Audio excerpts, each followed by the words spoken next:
misericordia. Señor, para decirte gracias, Señor, porque hasta el día de hoy aún estamos firmes. Gracias, Señor, porque al día de hoy estamos en pie, Señor. Aquí hay un pueblo que en esta noche, Señor amado, se ha reunido para glorificarte, para exaltarte, para darte a ti la gloria, Señor amado, para decirte, Señor eterno, tú eres grande, tú eres poderoso, y aunque no entendamos, Señor amado, los procesos que podamos estar viviendo, Señor amado, te decimos, Señor, aquí estamos, cuenta con nosotros. Aquí estamos en tu casa, Señor, colocando nuestras vidas en tus manos, Señor, y en esta noche nos sentamos a la mesa para recibir tu palabra, Señor. Estamos necesitados de tu palabra, estamos sedientos de tu palabra, porque tu palabra es viva, tu palabra es eficaz, tu palabra es cortante, Señor amado, tu palabra es vida, tu palabra es paz, Señor. En el nombre de Jesús, Señor amado, tú que hablas al intelecto, Señor amado, pero que también hablas al subconsciente en esta noche, danos tu palabra, bendito Rey, en Cristo Jesús, Señor nuestro. Amén y amén. Tenga la amabilidad y toma su lugar en esta noche. Gloria al nombre del Señor. ¿Cómo es el tema? El caos de la incertidumbre. Estaba meditando, hermano, porque en los últimos tiempos, en los últimos años, toda la humanidad está a raíz de un caos. Se está viviendo un caos constantemente. Y hermano, en estos días, exactamente desde el día 20 de enero hasta el día 25, un hombre de 19 años en la ciudad de Bogotá, creo que es una noticia que todo el mundo ha escuchado, golpeó, abusó y quemó a un niño de 22 meses hasta matarlo. Y es una noticia, hermano, que conmovió al mismo juez, conmovió a la fiscalía, conmovió aún al abogado defensor, porque es un acto, hermano, reprochable. Es un acto, hermano, que no cabe en la cabeza. Es un acto, hermano, que donde muchas personas están deseando un hijo, este hombre lo asesinó. Este hombre le quitó la vida. Este hombre le cortó las alas a una vida que pudo haber alcanzado grandes metas. Pero todo a raíz de qué se presentó esto? De un caos. De un caos. El caos, hermano, significa, gloria al nombre del Señor, confusión absoluta. Y caos se deriva de la palabra griega chaos, que significa abismo profundo y oscuro. Pero la palabra caos, hermano, tiene muchas similitudes y muchos niveles, porque hoy en día se encuentra un caos desde que se levanta hasta que se acuesta. Son diferentes estilos de caos. Encontramos caos como el de Chile y como el de Venezuela, que acarreó grandes cosas, pero todo deriva también de la teoría del caos. La teoría del caos se maneja en la física y se maneja en ciertas ciencias, y nos habla y nos hace entender que una pequeña variable al inicio de un proceso acarreará grandes consecuencias. Y alguien decía en una ocasión, porque es que un pequeño error nos lleva a grandes consecuencias. Una pequeña variable puede transformar el fin de todo. Un pequeño acto. Y dice la palabra que aquel hombre que practicaba el arte del perfume, dice este hombre que era como la mosca muerta que hace heder el perfume del perfumista. Así una pequeña locura, porque en ocasiones creemos que son las grandes cosas las que destruyen a una humanidad. No, son las pequeñas cosas. Son pequeños detalles que no se notan. Son pequeños acontecimientos que llegan a una vida y carcomen el ser. Cuando una puerta se empieza a podrir, usted no se da cuenta. Cuando se da cuenta es que la puerta se cae. Dice, ay, la puerta se estaba pudriendo. No, ya se pudrió. Todo arranca con una pequeña parte. Y dice la teoría del caos que una pequeña variable trastorna toda una generación. Podemos decir que el acontecimiento de este bebé en Bogotá fue el desarrollo de una mala decisión. Este hombre no era el progenitor de ese niño. Se pregunta a uno, ¿dónde estaba la madre? Es una pregunta lógica. ¿Dónde estaba? ¿Por qué se presentó este suceso? ¿Por qué este hombre tomó esta represalia contra este niño? Todo deriva de una mala decisión. Una mala decisión. Y usted mira, hermano, que día veníamos con mi papá de Bucaramanga y había un trancón impresionante, una congestión vehicular. Y le decía a mi papá, vea, este es el caos de una incertidumbre. El caos genera preocupación. El caos genera desconcierto. El caos genera desconfianza. Y usted lo ve, vuelvo y repito, hermano, en todo instante. Desde que usted se levanta, yo recuerdo que mi hermana decía a mi mamá, mamá, ¿será que me pongo este vestido? No, mejor no. No, yo creo que sí. No, pero es que me veo como gorda. No, mejor no me lo pongo. ¿O me lo pongo? ¿Usted qué dice? Pues póngaselo. Pero si no me queda bien, pues no se lo ponga. No, yo me lo voy a poner. Desde ahí empieza un caos. Mire que está arrancando desde la casa. Se empieza a generar un caos. Y a lo último, hermano, viene, se pone el que menos le servía, pero hay un caos. Empieza la pareja y tiene su familia y empieza un caos. ¿Qué vamos a hacer? ¿De qué vamos a vivir? Y alrededor de eso viene la incertidumbre. ¿Será que usted va a poder? Porque yo creo que cuando la hermana Berenice se casó con el hermano Ariel, ella pensó a futuro. Nadie dice, yo me voy a casar con este, a ver cómo nos va en la vida. No. Y esto lo digo, hermano, porque la mujer es más calculadora que el hombre. Dicen los científicos que la mujer es más económica y maneja mejor la economía que un hombre. ¿Cuántos dicen amén? Vean, ni las hermanas lo creen. Hermana, eso dicen los científicos, que la mujer es mejor en la economía que el hombre. La mujer es más administradora. Porque el hombre sale a la calle con la quincena y ¿qué dice la esposa? Se fue la platica. La mujer sale con el esposo a comprar lo que se ha de gastar. Y antes de que se reciba, y antes de que uno vaya al cajero, ella dice, mira, hay que pagar esto, ¿no? Llegó el recibo y empieza un caos. Porque dice uno, apenas me llegó 1.000.000 y son 1.200.000.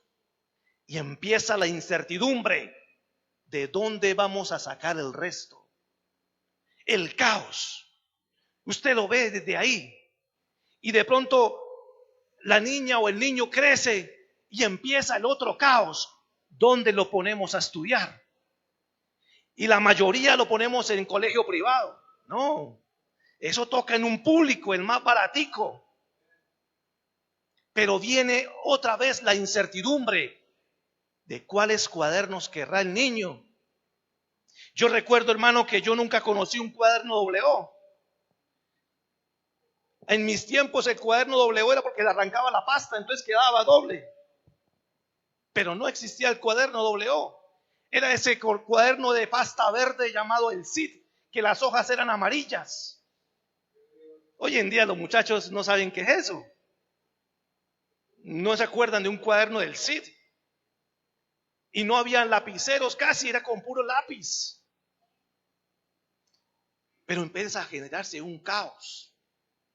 Y así sucesivamente. Y cuando lleva a la adolescencia y ya empieza la madurez, empieza el caos en el hogar.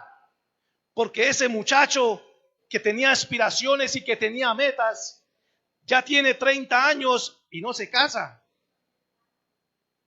Y eso es una preocupación para la mamá. Porque no se casa. Antiguamente, hermano, la juventud se casaba a los 18, 19 años. Hoy en día se tienen 27, se tienen 30, 35 y aún está en la casa. Y eso genera una preocupación.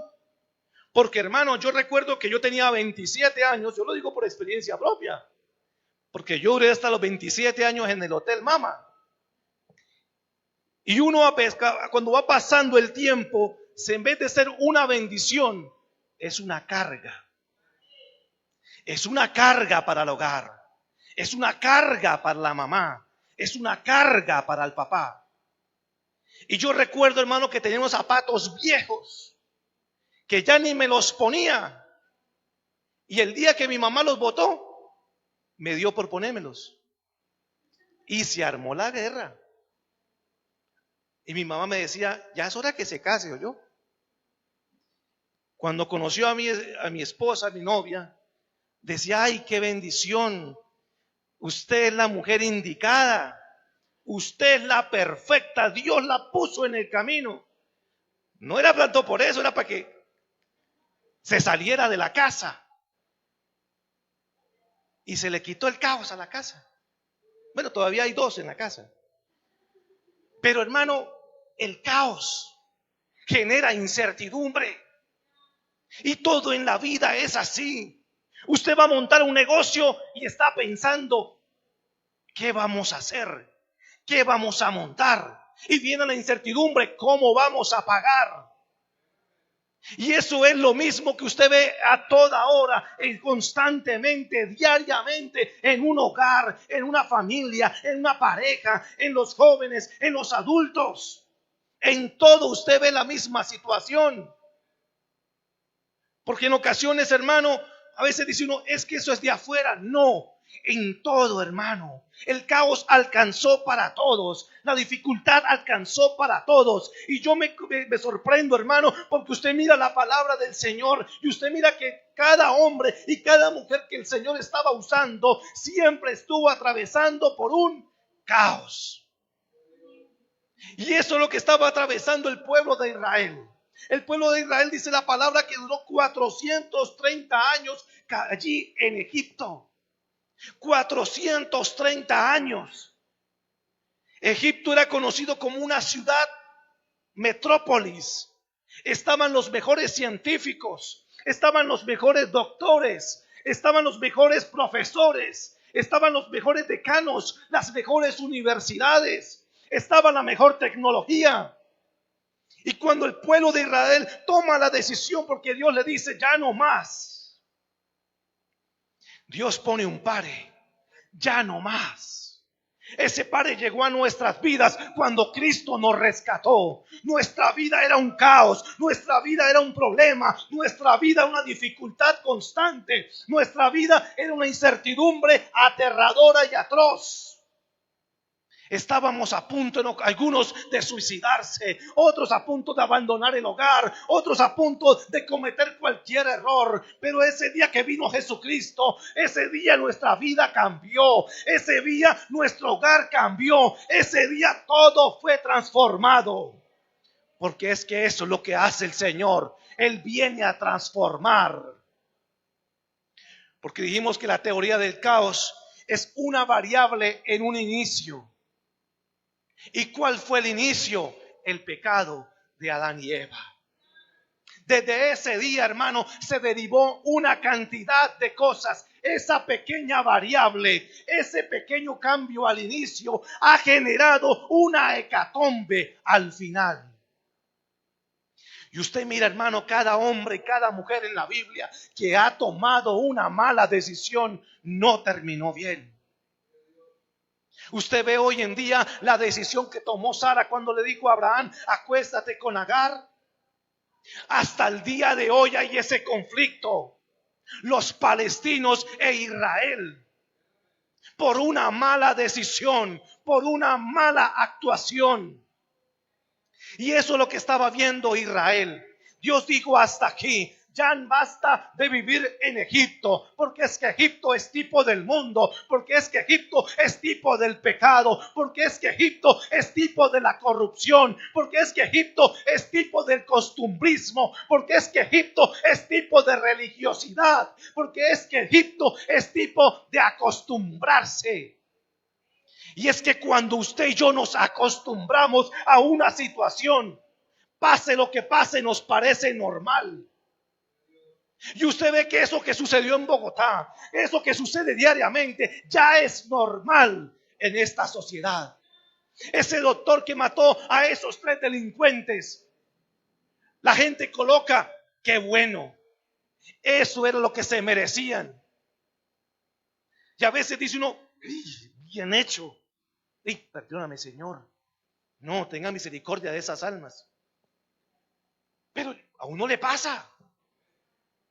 Porque uno dice, son pícaros que estaban solamente buscando la oportunidad para robarle lo que ganó durante tanto tiempo de trabajo.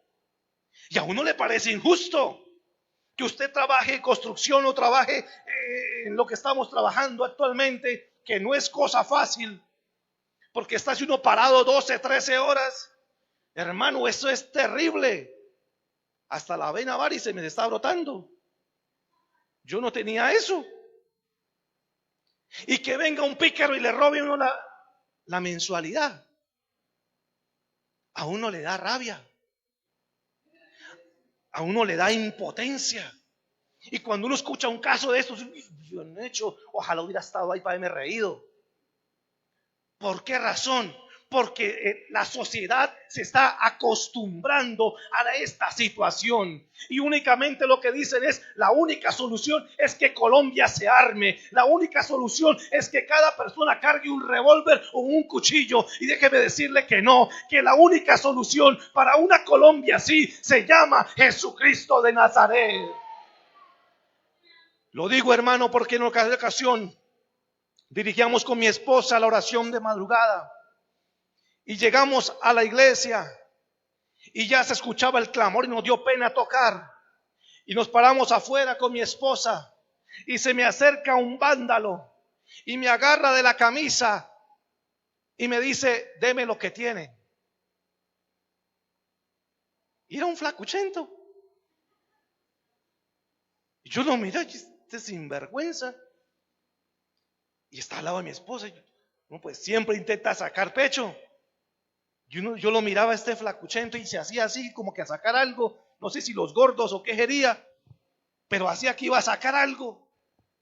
Y yo me lo miraba y yo ¿qué hago? Entonces yo vi el hospital, ahí la clínica Piedecuesta, ahí hay un vigilante. Yo pues me lo llevo empujado y cuando llegue el vigilante se da cuenta. Pero en un momento reaccioné. Y yo dije, pero yo soy cristiano. Y le dije al hombre, ¿sabe una cosa? El Señor te reprenda. Jehová te reprenda. Y reprenda la acción que está haciendo.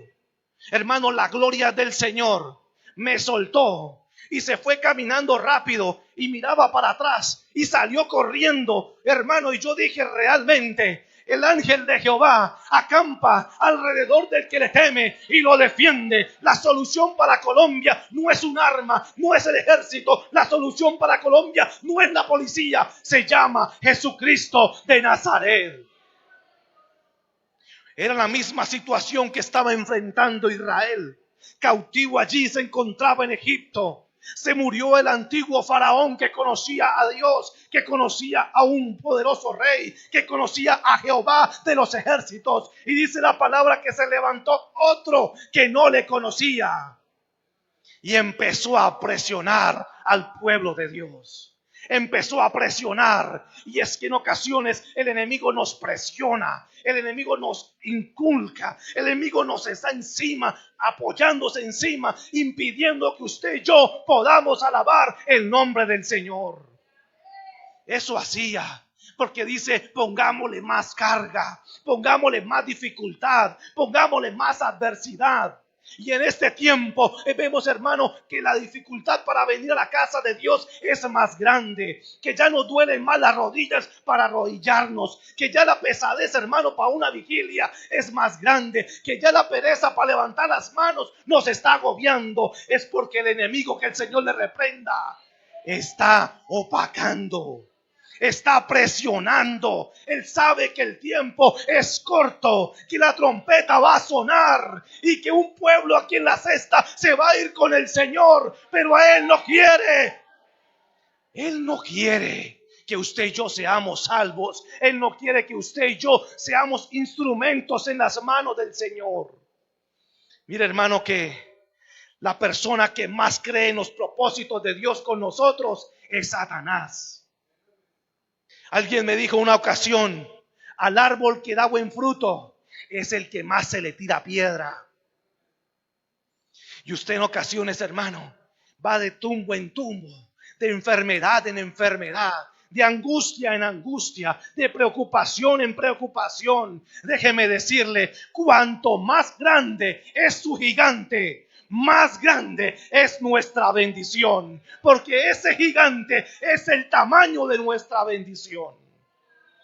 Ese gigante no es permanente, ese gigante es temporal, pero ese gigante es la garantía de que algo grande Dios tiene con nosotros, de que algo grande va a Dios a hacer. Y el pueblo de Israel estaba presionado, estaba angustiado, estaba atribulado. La palabra incertidumbre significa carencia de certeza, carencia de fe, carencia de poder vivir plenamente. Se dice, hermano, que había cerca de más de 4 millones de israelitas, de judíos, que fueron los que salieron de Egipto. Y dice la palabra, hermano, que era un pueblo que salió con preocupación, que salió dudando, que salió, hermano, en un medio de un caos, en medio de una preocupación. El pueblo de Israel era un pueblo hostil. La palabra hostil dice que es, gloria al nombre del Señor, que con su actitud o sus actos se muestra contrario a una persona sin motivo. Era un pueblo hostil y abatido. A su nombre sea la gloria. En Éxodo capítulo 14, versículo 8, mira lo que dice la palabra. Y endureció Jehová el corazón de Faraón, rey de Egipto, y él siguió a los hijos de Israel. Dice, pero los hijos de Israel habían salido con mano poderosa. El rey de Egipto se enalteció y salió a perseguir al pueblo de Dios, a perseguir al pueblo de Israel. El pueblo del Señor era consciente de esta situación y eso genera un caos. Un caos. El pueblo se encontraba atribulado. Y yo no sé si usted en alguna ocasión, hermano, se ha encontrado en un caos. Dijimos que significa abismo profundo. Y yo recuerdo, hermano, que hace unos años, reitero, caos es una desviación en una variable al inicio. Puede ser una mala decisión, puede ser un familiar, puede ser un acontecimiento. Y hace años atrás recibimos una noticia tipo 8 de la mañana y dijeron, Señor, su hijo está preso. Eso no es agradable para una familia. Ese fue el gatillo, el detonante. Porque siempre en toda vida, siempre en toda familia, siempre en cualquier situación habrá un detonante. Y ese fue el detonante. ¿Qué familia se pone contenta? Ninguna. Fue algo que duele, algo que carcome. Y fue el detonante.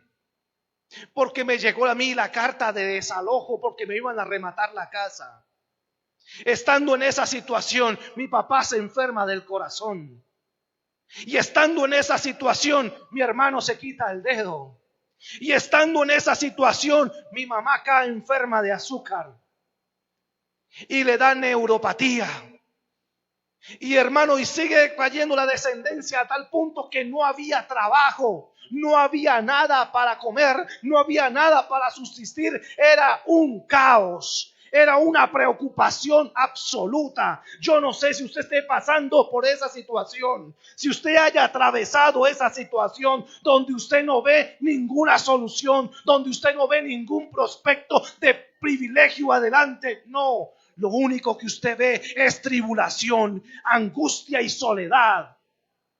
Eso era lo que estaba viviendo el pueblo de Israel, porque salieron de Egipto, un lugar donde aparentemente lo tenían todo. Ahora estaban allí a punto de morir.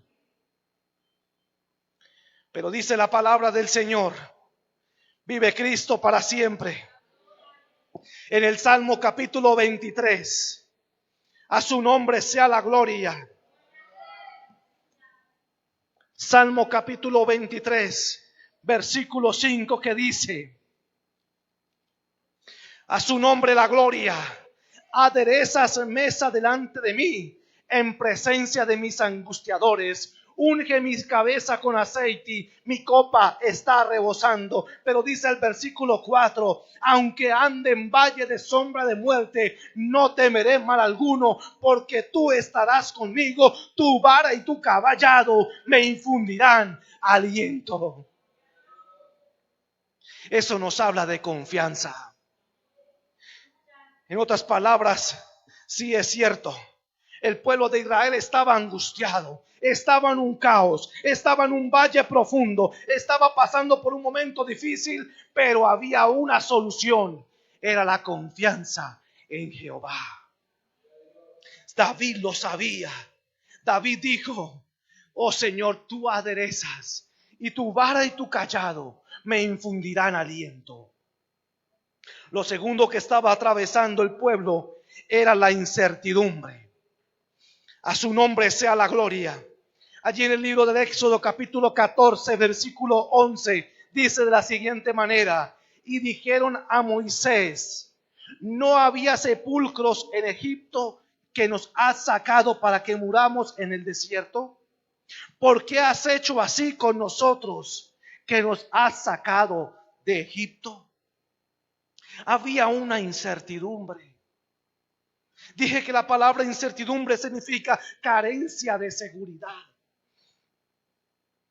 El pueblo de Israel se sentía seguro, porque cuando usted tiene, hermano, mi nona decía, tener casa no es riqueza, pero no tenerla es una gran pobreza. Y después de que usted tiene sus cosas, que se las quiten, es doloroso, es angustioso y es preocupante. Cuando usted tiene la fe depositada en un familiar, la fe depositada en esa persona que está a su lado, con la que usted cuenta, esa persona que es firme a su lado, pero en un momento determinado falla, llega la incertidumbre, llega la inseguridad. Cuando pasamos un momento crítico en la familia, por cuestiones laborales no pude acompañar a mi esposa en su momento más duro, que fue el fallecimiento de su padre.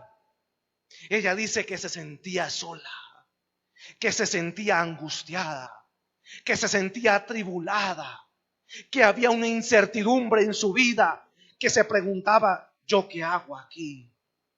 ¿Por qué me pasa esto a mí? Yo no sé si usted se haya preguntado eso en un momento determinado de su vida. ¿Por qué me pasó esto a mí? Cuando yo recibí la noticia, estaba trabajando en Ruitoque con un tío y me llama mi mamá y me dice, llorando, pasó algo en la casa. Yo, Padre del cielo, ¿qué pasó? Su hermano se perdió un dedo. Yo, Dios mío. Mi hermano dice, pues un pedacito. Pero hermano, sea un pedacito, sea toda la mano, es doloroso, porque es una parte del cuerpo. Lo primero que le pregunté a mi mamá, ¿y cuál mano fue? Dijo la derecha. Dije, ay, bueno, gloria al Señor, porque él tocaba guitarra, o toca guitarra. Y al ser en la mano derecha, usted puede arpegiar con cualquier dedo, pero en la mano izquierda, usted pone los trastes. Y es una incertidumbre. ¿Por qué a mí? Y yo le decía al Señor, ¿por qué no me quitó uno a mí? ¿Por qué a él que está apenas empezando a vivir? ¿Por qué a veces dice el papá, como me decía mi papá cuando me visitó en la clínica, yo nunca quise esta enfermedad para un hijo? ¿Por qué viene la incertidumbre? Porque mi nona falleció sin 2 piernas y sin medio glúteo. Murió de diabetes. Y eso viene a la imagen de una vez. Mi hijo tiene diabetes, puede ocurrirle lo mismo. Esa es la incertidumbre. Por eso el pueblo le dijo a Moisés, ¿por qué no nos dejó morir allá? Era mejor haber muerto allá que morir aquí en el desierto. Había una incertidumbre, había, hermano, una desconfianza. Porque es que a veces, hermano, cuando viene la tribulación y viene la angustia y viene el caos y viene la incertidumbre, se pregunta a uno, ¿de qué me ha servido servirle al Señor? Si me consagré, si cuando más le estaba buscando me pasó esto, si cuando más estaba ayunando me vino esto, si cuando más estaba doblando rodillas pasó esto, ¿de qué me sirve a mí? Eso es lo que estaba diciendo el pueblo de Israel a Moisés. ¿De qué me sirvió haber venido con usted si aquí vamos a morir? ¿De qué me sirve orar? ¿De qué me sirve llorar? ¿De qué me sirve derramar delante del Señor si no escucho su voz? Si no veo una solución, si lo que veo es más crisis.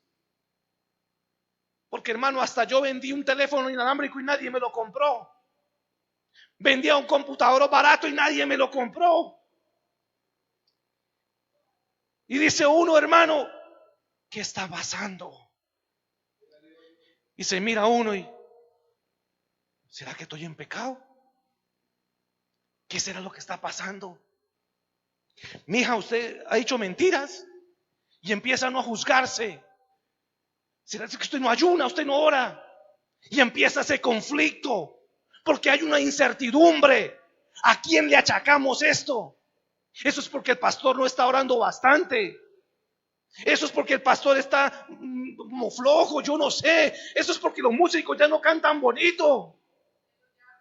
Y empieza uno a echarle culpa a todo el mundo por la incertidumbre que está pasando. Pero déjeme decirle que esa incertidumbre que uno está pasando es que Dios lo está permitiendo. Es que Dios quiere dejar ver su gloria. Es que en esa incertidumbre el poder de Dios se va a manifestar en nuestras vidas. ¿Por qué se pregunta uno? Dice el Señor, Moisés, sácalos. Y sácalos rapiditico porque yo voy a endurecer el corazón de Faraón. Dice uno, es como contradictorio. Si lo va a sacar, duerma al Faraón. Hágalo que caiga en coma, como mi hermano. Yo le digo a mi hermano, usted no se acuesta sino cae en coma. Haga que el rey de Egipto caiga en coma, que se duerma, que se le tronche un pie. Pero no. Dice la palabra, endureceré el corazón de Faraón. Suena contradictorio. Suena a veces como difícil. Y es ese momento en el que usted llega a la casa del Señor y nadie lo saluda. Y ante la predicación dice, esos que no poco vienen a culto, ve, ya me la está echando en este problema y todavía me echan más sal a la herida. Esos que son de cada 8 días, esos que ya ni alaban. Y en ocasiones uno llega a la casa del Señor sin ganas de alabarle por la incertidumbre que hay dentro. Mire que el pueblo dijo, mejor era morirnos en Egipto. O sea, ¿de qué me sirvió haberme venido con usted?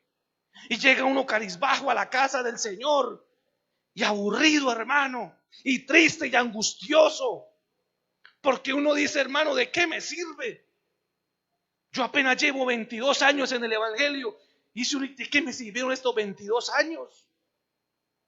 Razón, dicen los amigos, ahí apenas lambiendo ladrillo. El cristiano, aleluya. Hermano, dice uno, ¿qué pasa? ¿Qué sucede? Es la incertidumbre que hay en el corazón. Esa es la incertidumbre que estaba atravesando el pueblo de Israel. Una incertidumbre, hermano, de no saber qué vamos a hacer mañana. ¿De qué vamos a comer mañana? Y esa es la incertidumbre que pasaba aquella mujer viuda. No tenía nada. Le pregunta a Eliseo, ¿qué tienes en casa? Y dice, yo no tengo nada. ¿Y qué tenía? Un poquito de aceite y un poquito de harina. Mire que en ocasiones la incertidumbre nos hace creer que no tenemos nada. Pero déjeme decirle que en Cristo lo tenemos todo. Yo dije, en Cristo lo tenemos todo. Pero la incertidumbre nos hace creer que no tenemos nada.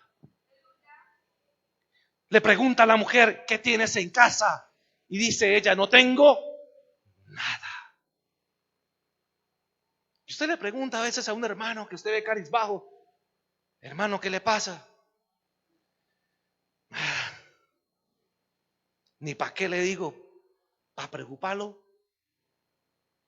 Se olvida uno de quién lo llamó, de quién lo rescató, de quién le dio vida y vida en abundancia. Y que a pesar que a veces no tengamos nada aparentemente, en Él lo tenemos todo. Le pregunta, ¿qué tienes en casa?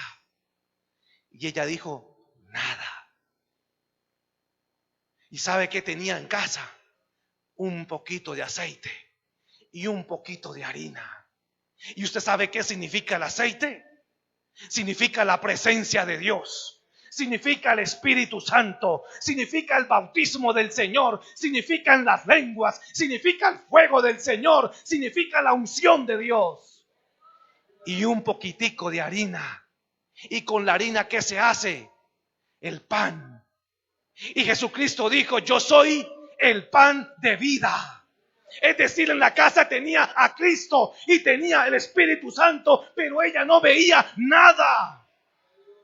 Y en ocasiones usted y yo no vemos nada, pero lo tenemos a Él.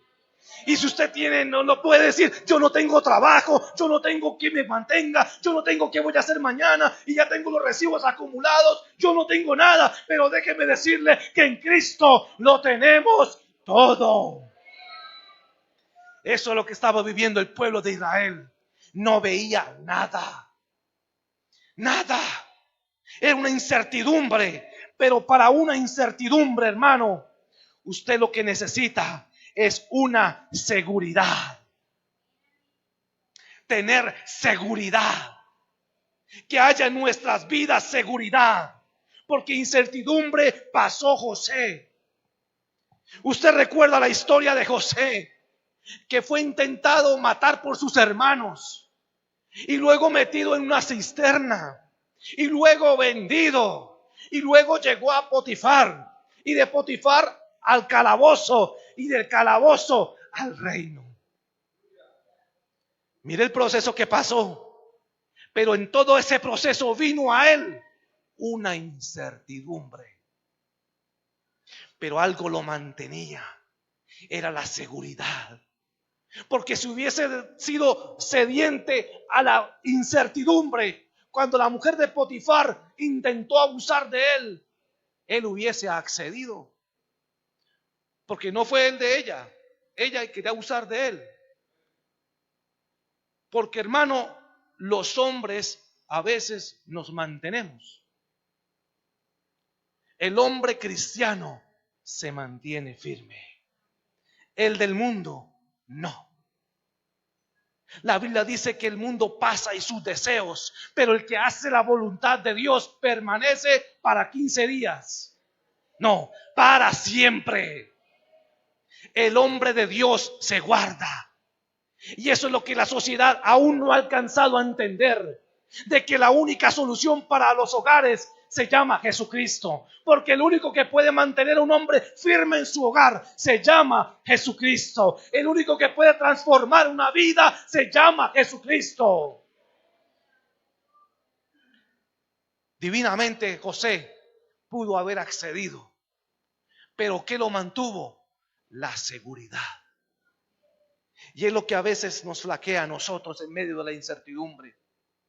Y usted hoy en día ve un montón de descarriados, apartados del evangelio, porque la incertidumbre doblegó su corazón. Y usted los ve allí. Usted y yo los hemos visto. Usted y yo hemos visto el cambio. Pero podemos decirle a esas personas, aún hay oportunidad en Cristo Jesús. Había una seguridad y usted la encuentra allí. Gloria al nombre del Señor. Libro de Jeremías, capítulo 20. Gloria al nombre del Señor. Libro de Jeremías, capítulo 20. A su nombre sea la gloria. Versículo 7. Dice la palabra: me sedujiste, oh Jehová, y fui seducido. Más fuerte fuiste que yo y me venciste. Cada día he sido escarnecido, cada cual se burla de mí. Porque cuantas veces hablo, doy voces y grito violencia y destrucción. Porque la palabra de Jehová me ha sido para afrenta y escarnio cada día. Y dije, no me acordaré más de él, ni hablaré más en su nombre. No obstante, había en mi corazón como un fuego ardiente metido en mis huesos. Traté de sufrirlo y no pude. Dice el versículo 10, porque oí la murmuración de muchos, temor de todas partes. Denunciémosle. Todos mis amigos miraban si claudicaría. Quizás se engañará, decían, y prevaleceremos contra él. Y tomaremos de él nuestra venganza.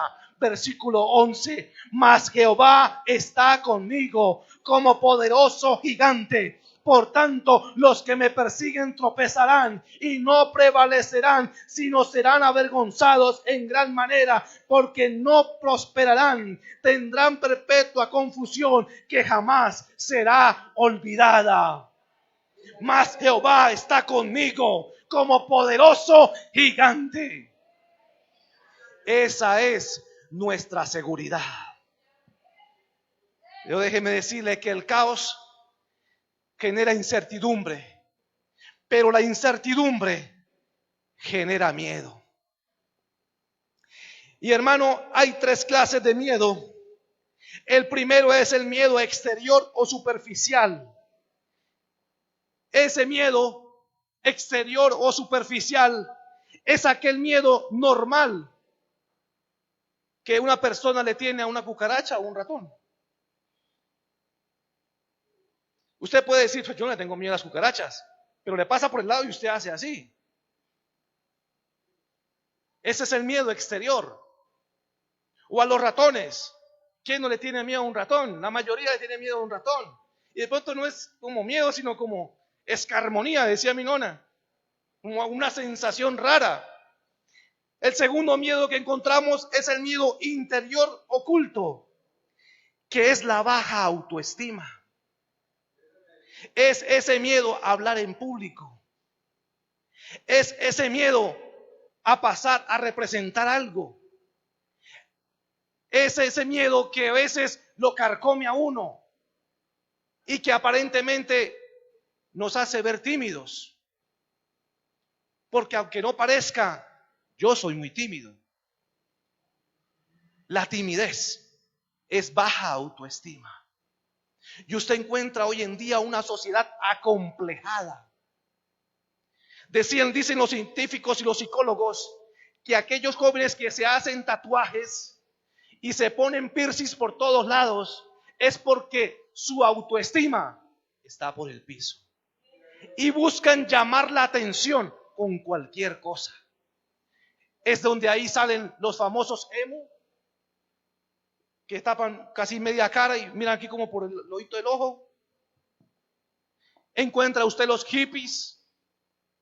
Encuentra usted los ñeros, que ni ellos saben qué significa la palabra ñero. Encuentra usted una cantidad, hermano, de gente hoy en día que se viste estrafalariamente con tal de llamar la atención. ¿Por qué razón? Porque su autoestima está por el piso. Y está el tercer miedo, que es el miedo subconsciente. Y es el miedo a la soledad. ¿A cuánto les da miedo estar solos? La mayoría. El miedo es el resultado del caos y la incertidumbre. Y usted lo encuentra ahí. Libro de Éxodo capítulo 14, versículo 12, la parte A, dice: ¿no es esto lo que hablamos en Egipto diciendo, déjanos servir a los egipcios? Estaban siendo sacados con mano poderosa, porque el versículo que leímos anterior dice que fueron sacados con mano poderosa. Y están diciendo, mejor habernos dejado servir a los egipcios. Es que el miedo, hermano, domina el subconsciente y hace perder el instinto de supervivencia. Si usted ve los accidentes, cuando atropellan la gente en las autopistas, la gente ¿qué hace? Creyendo que con eso el carro va a pasar por un lado. No, pierde el sentido de supervivencia. El miedo nos acobarda. Yo recuerdo, hermano, que ya llevaba unos días convertido, cerca de 6 meses, 7 meses, y estaba clamando por poder, porque la palabra dice, clama a mí y yo te responderé y te enseñaré las cosas grandes y ocultas que tú no conoces. Yo no sé si a usted les nació la interrogante, ¿cuáles serán las cosas ocultas? ¿Cuáles serán esas cosas?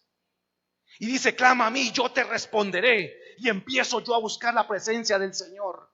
Hermano, eran día tras día, noche tras noche, una semana en vigilia, una semana oración de madrugada. Y hermano, una noche estaba yo clamando en la presencia del Señor. Estaba sintiendo la presencia de Dios cuando siente que algo cae al techo. Yo pues seguí orando y clamando. Y escucho cuando empiezan como a rasguñar la placa, el techo, las tejas. Seguí clamando al Señor. Y de repente comienza.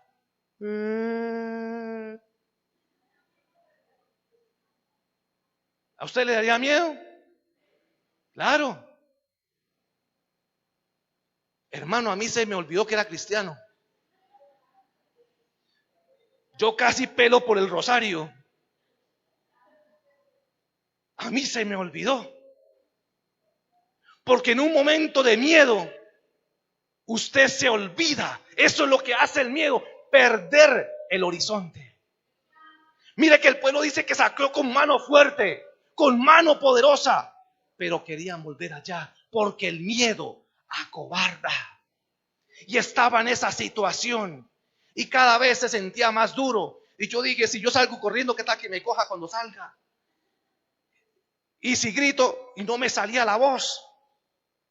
Y yo temblaba, hermano, yo no era capaz de moverme. Y volteo a mirar a mi hermano y hacía como si estuviera siendo poseído. Yo, Dios mío, no Jonathan, el otro hermano. Hermano, y cada vez más fuerte. Y hermano, yo estaba asustado, ya estaba temblando, ya iba a llorar no de la presencia de Dios, sino del miedo. Y es un miedo agobiante, hermano. Y yo decía, ¿yo qué hago? Santa, no, yo no, eso no. Sagrado Rostro tampoco. Yo, Dios mío, ¿yo qué hago? El miedo me tenía apoderado. Hasta que vino una palabra. ¿Quién es tu Dios? Yo dije, santo poder, hay poder en la sangre de Cristo. Y hermano, empecé a reprender. Y empecé a reprender. Y eso empezó hasta que se fue. Y nunca más volvió. Pero el miedo, hermano, nos hace perder el horizonte. Y eso fue lo que le pasó al pueblo de Israel. A veces, hermano, el miedo nos invade.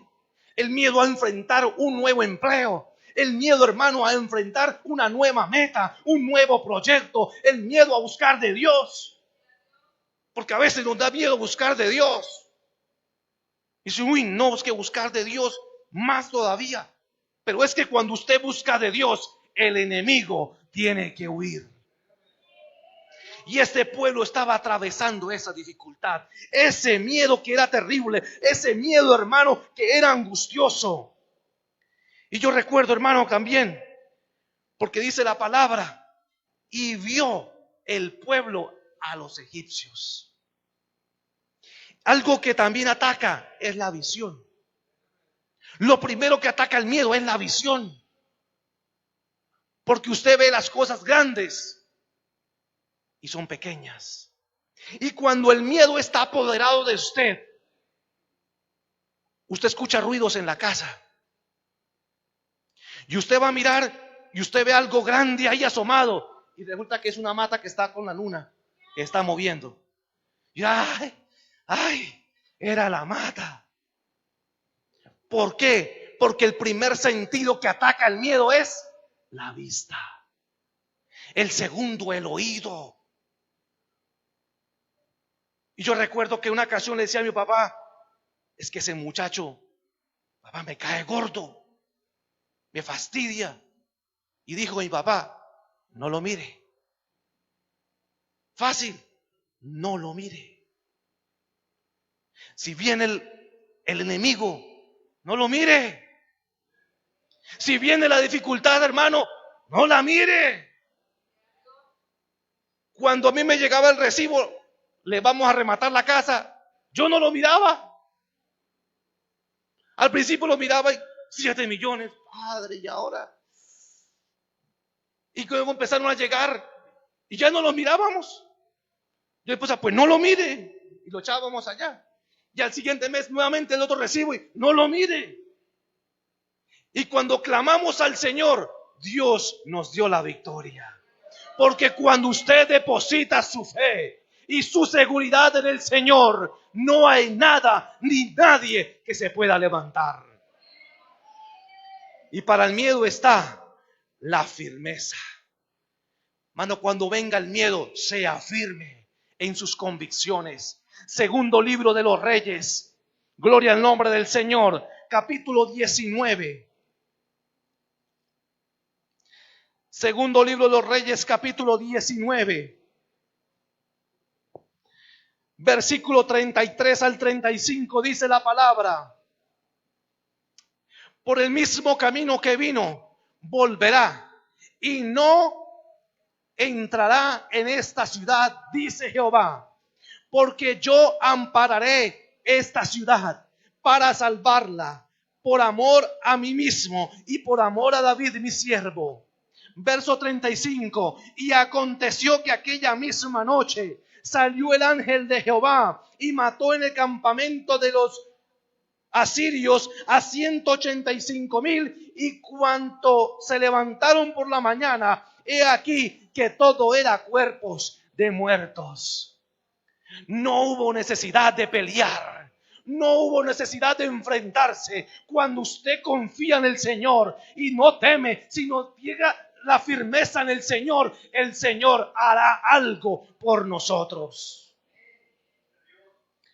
Usted en ocasiones, hermano, ve que de un momento a otro Dios da la respuesta. Es porque el Señor tiene el control. Es porque el Señor está obrando. Y después de esto, hermano, viene la rendición absoluta. Porque el caos trae incertidumbre. La incertidumbre trae el miedo. Y el miedo trae la rendición absoluta.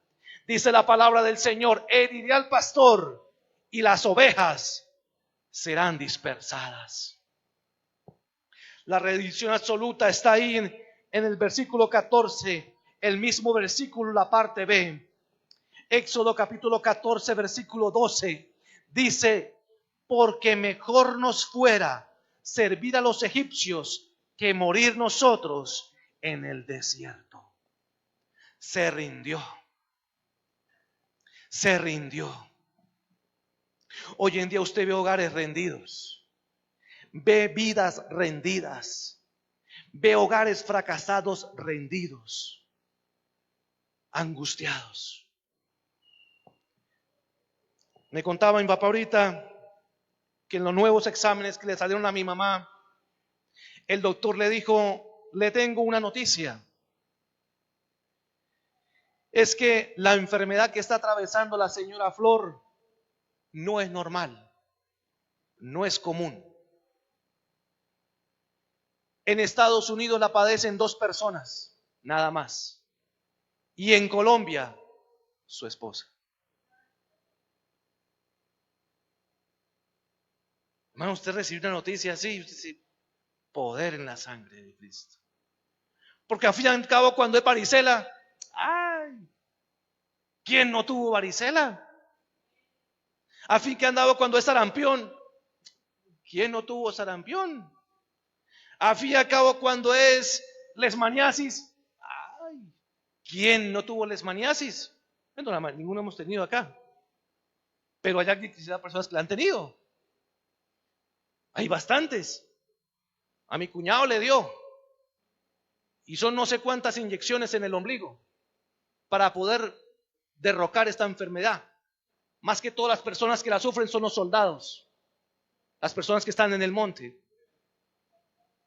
Pero cuando dicen a usted, en Colombia es la única, uno dice, no, soy el primero en Colombia. No. Viene una rendición absoluta y dice, y ahora. Porque al fin y al cabo, cuando van varias personas, se hace un tratamiento y se lleva un certamen de la enfermedad, un seguimiento para poder contrarrestar la enfermedad. Pero cuando es el primero, se hace más difícil, porque es a prueba y error.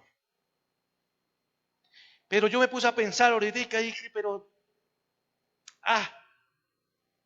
eso genera un caos, porque viene también una incertidumbre. ¿Y ahora qué vamos a hacer? Y viene un miedo, porque la pregunta es, ¿qué pasará con ella? Y viene la rendición absoluta. Señor, se la va a llevar. Pero déjeme decirle que esta enfermedad no es para muerte. Ese problema no es para muerte. Esa situación que está pasando no es para muerte. Ese momento angustioso no es para muerte. Esa soledad que lo está agobiando no es para muerte. Ese momento no es para muerte. Es para que la gloria de Dios se muestre a los hombres. Es para que Dios muestre su gloria en medio de un pueblo que tanto lo estamos necesitando.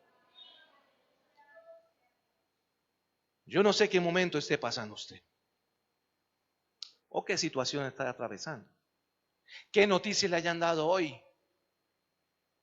Pero eso que usted está pasando no es para muerte, porque Jehová está con nosotros como poderoso gigante, y Él no ha perdido una batalla. Él no ha perdido ninguna guerra. Él es el Rey de reyes y Señor de señores. Él es y nunca dejará de serlo. ¿Cuánto lo creemos en esta noche? Yo le invito a que se ponga en pie. Y hermano, en medio de esta situación, en medio de este problema, Cristo es la solución. En medio de esta adversidad, en medio de esto, lo que nos mantiene firmes es la expectativa de que algo Dios puede hacer. Esta enfermedad no es para muerte. Esta dificultad no es para muerte. Es una expectativa de lo que Dios va a hacer con nosotros. Dios y Padre maravilloso, en esta noche, Señor amado, diste tu vida